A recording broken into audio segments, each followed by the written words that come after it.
We're going to look at the introduction, because obviously if in your presentation you've got to be able to put the intro in, and you've got to, as we said yesterday, your first 2 or 3 minutes of presentation is when you really have to be smooth, it needs to flow, you have to show your confidence.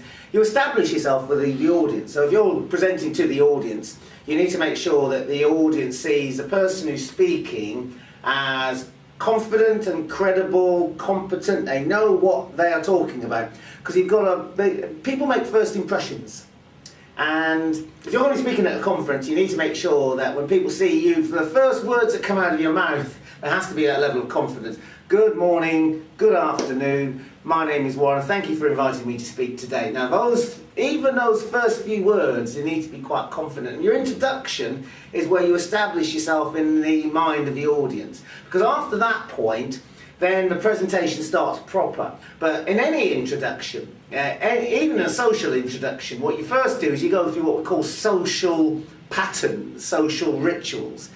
Virtually every society, when you meet, whether you speak the language or not, will engage in certain patterns. You'll extend your hand, shake your hand, you will look the other person in the eye, you will say, "How are you?" You'll inquire after their health, you will smile, you'll engage in eye contact. These are all sort of that patterns that we engage in that establish a certain connection and a certain rapport with an individual. Now, in a presentation, you're doing the same thing as well. If you get the introduction wrong with an individual, it sort of like makes them think, I'm not quite sure about this person. Same with an audience in a presentation. Make sure your first 2 or 3 minutes, if you're going to practice any part of the presentation, first 2 or 3 minutes, that's the bit you really need to practice. So your intro needs to be not the best part of the presentation, but the one which is the smoothest and most professional if you're going to do anything. Yeah, we say start off well, finish well. We talked about the summary yesterday, but the introduction is really important. We break the intro into 5 areas. INTRO, intro. So it helps you to remember it. I stands for interest. What's the interest? What should you say to get the interest of the audience? Now, after you've introduced yourself, you obviously say who you are, who you represent, so the audience know who you are. You may even say a few little things about your credibility. Now, I'd always recommend this.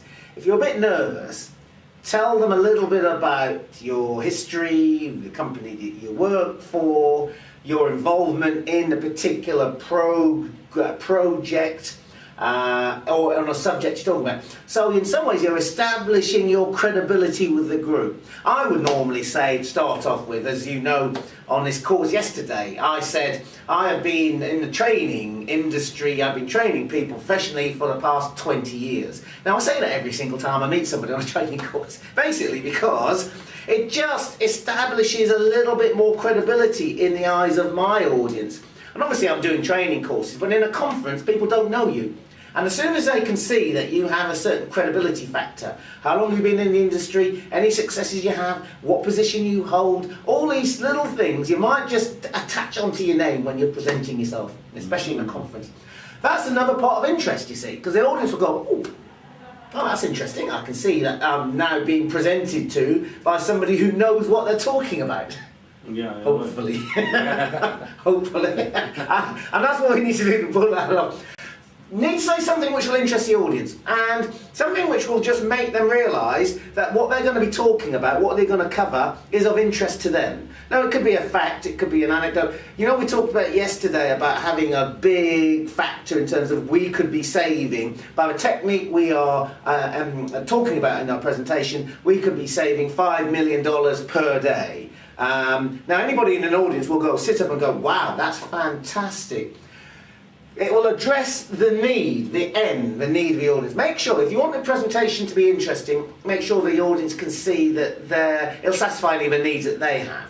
Not everybody in a big conference will be interested in every single presenter. But if it's something where you can address maybe some of the main needs of the audience, then no matter how well you deliver the presentation, it'll always be interesting to them because it'll be relevant. And one good thing about keeping interest is make it relevant. Make sure your title is explanatory. Make sure if it's an ordinary presentation, make sure it covers what the audience want to hear, what they want to see, and it covers what you want to do. But if you're speaking at a conference where you have different rooms and people make a choice as to should I go to this presentation or this presentation, make your title quite enticing. The things you could say on this are how to increase productivity by, and the technique you talk about. The 10 best secrets of. How we revolutionised this process. Now, if people see that, it'll just make them think a little bit more about, maybe I should. They'll obviously read the agenda if they've got in a conference and they'll see what you're talking about, but it might just give them the extra edge to turn up. Now, if it's just you speaking, then you can get a title and make sure your title is related to the subject. Related information is about, well, how long the presentation is going to be. Tell them at the beginning whether they can ask questions. That's a really good point. At the beginning of your presentation, always let people know, it's what we call signposting. Let them know when they can ask questions. One thing you don't want in a short presentation, 15, 20 minutes, 25 minutes, is people to put their hands up and go, excuse me, but on that point. So what you need to do before you start is say, there will be a Q&A session at the end of the presentation, so if you've got any questions, please, if you can save them for then, I'll be more than happy to answer any questions. And then after you've done your summary, once you've said, and that was, thank you for inviting me. Now, as I mentioned before, anybody, I'll be more than happy to answer any questions from the group. So get that in at the beginning, so people, you're controlling the interruption part of it. And it works small groups or large groups, but large groups especially, because some people might find what you say is controversial, put their hand up, and then you might have to respond. And even a response might take 3 or 4 minutes, that you should be talking about something else, so control at the beginning. So related information is about how long it's going to be, whether there are going to be questions, are there going to be handouts, should they take notes, you know, those sort of things, so people feel comfortable what's happening. And the overview is the agenda. And as we mentioned when we put the presentation together, always make sure that the audience can see what parts of the presentation are coming, so they feel comfortable.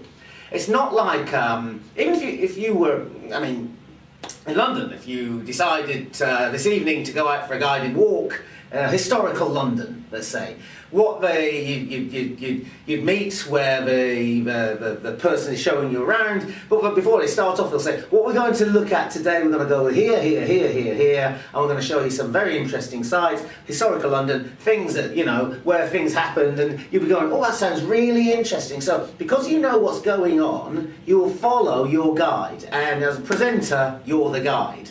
So you need to make sure that the audience is with you. Now, once you've done all this, your interest, your need, your title, your related information, and your overview are your agenda, then you're ready to move as a transition into the first part of your presentation. And it's nice and smooth. Now, it doesn't have to be in this order, but you do need to make sure that when you start your presentation, and if I was doing a presentation on presentations, I would start off by good afternoon. Thank you for inviting me today. Today's topic is going to be on making perfect presentations. My name is Warren Wint. I've been training for over 20 years, and I've trained all types of organisations, from small groups to audiences like yourself of 200. One of the main things we're going to talk about today is, whatever presentation you do, how to make it perfect so it hits the spot straight away, and you not only interest your audience, but you excite your audience towards your objectives. It's going to be a short presentation today of 20 minutes.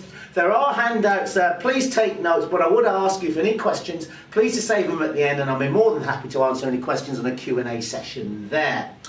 We're going to talk about what is a presentation, how to present effectively, how to maximise the voice and the body language, and by the time we finish today, you'll have all the tips and strategies you need to be able to make that perfect presentation. So let's start off with, what is a presentation? And I go on to my slide there. So that would be the sort of introduction that you would have for your presentation.